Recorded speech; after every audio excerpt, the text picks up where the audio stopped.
Russian-Ukrainian relations now are certainly hostile, but it is not an all-out war. There are sporadic clashes on the front line since the collapse of communism in 1991. Russian troops have intervened in conflicts in several areas of the former Soviet Union, notably in Chechnya and other parts of the Caucasus in April 2014, just after Russia annexed Crimea. Pro-Russian separatists seized a large swathe of eastern Ukraine's Donetsk and Luhansk regions.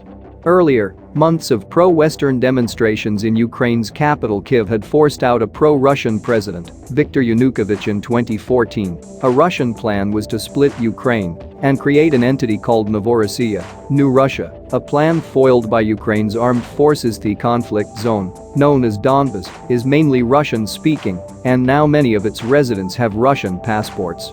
President Putin says Russia will defend Russian citizens abroad if they are seen to be at risk. Russia's unexplained buildup along Ukraine's border set alarm bells ringing in the West. Multiple sources have reported large Russian military movements towards the eastern Ukraine border and into Crimea, which Russian forces annexed from Ukraine in March 2014. Ukrainian intelligence sources told the BBC that the extra forces amount to 16 battalion tactical groups, which would be up to 14,000 soldiers.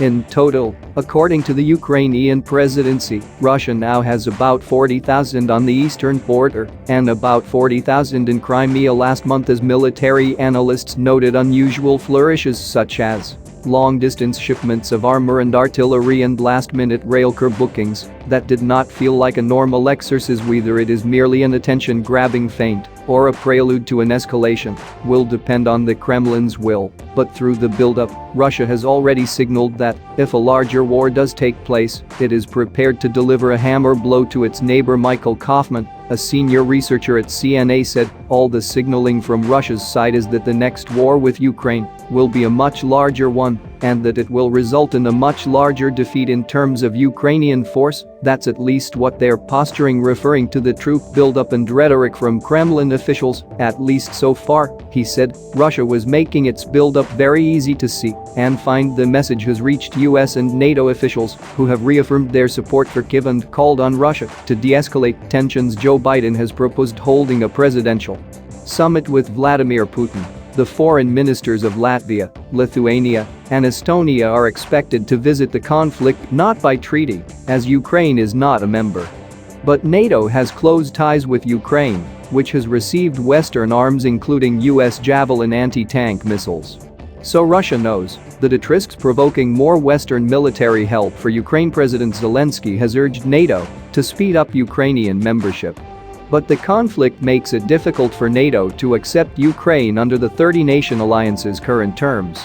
Ever since the outbreak of war in 2014, the militaries of Ukraine and Russia have been preparing their troops for a larger conflict. Over those years, Russia's ground forces have modernized considerably, seeing combat in Ukraine and Syria and deploying permanently along the border. Ukraine, too, has retooled its military, which has fought a grinding war in the country's east for 7 years, boosting defense spending and seeking to recruit international support to ward off an aggressive neighbor with far greater resources. Kyiv achieved significant quantitative improvements in terms of building up numbers of troops, artillery, air defense systems, and operational aircraft. Its buildup has had its limits in terms of acquiring unmanned aerial vehicles, UAVs, and secure communications equipment, and modernizing battle tanks, but there has been much better maintenance of existing stock than up to 2014.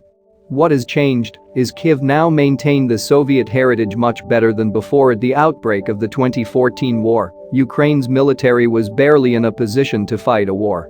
The vast majority of its troops seemed unable to carry out orders, and much of its equipment, including armor and aircraft, was not battle-ready. In the early stages of the conflict, volunteer battalions filled out the ranks on the front line. Since then, defense spending in Ukraine has increased from $1.9 billion to more than $4.7 billion, allowing Ukraine to build up to 38 line and artillery brigades. Much of the investment has gone into artillery after battles in 2014-15 showed that the Ukrainian military was outgunned by Russia's UAV-guided long-range fire, which caused up to 80% of the casualties among Ukrainian fighters. Combat experience and training have also improved across the armed forces and the officer corps. A former diplomat in Kiev called it a major overhaul. Still, Russia maintains a larger and more advanced military force. Its military spending is 10 times greater in dollar terms, and in the case of an all-out invasion it would probably use different tactics, launching attacks using air power, special forces and paratroopers, and electronic warfare, cutting a potential defense down to a period of weeks in a worst-case scenario. Ukrainian military planners still may hope to raise the cost of an invasion, including the potential for urban and guerrilla warfare, to make it far less palatable for Moscow. Ukraine has turned its army into an effective force in Donbas, where it has had to invest considerable resources and would be best suited to hold the line against a larger Russian force, but analysts say it would be put at a disadvantage if it had to turn to face an invading force on two fronts, potentially coming from Crimea and from the north, where Russia has established a base just 150 miles from the border, with tanks, rocket artillery, and even short-range ballistic missiles. The Russian military is in a very different place than it was in 2014-15, noting a tremendous level of modernization, training, combat experience, upgraded kit, and the new deployment of tactical formations along the Ukrainian border, as well as expanded logistical capacity. Moscow would probably seek a short and sharp conflict, avoiding a grinding war for territory and minimizing the importance of Ukraine's large operational reserves. Realistically, they're still tremendously both outgunned and outnumbered.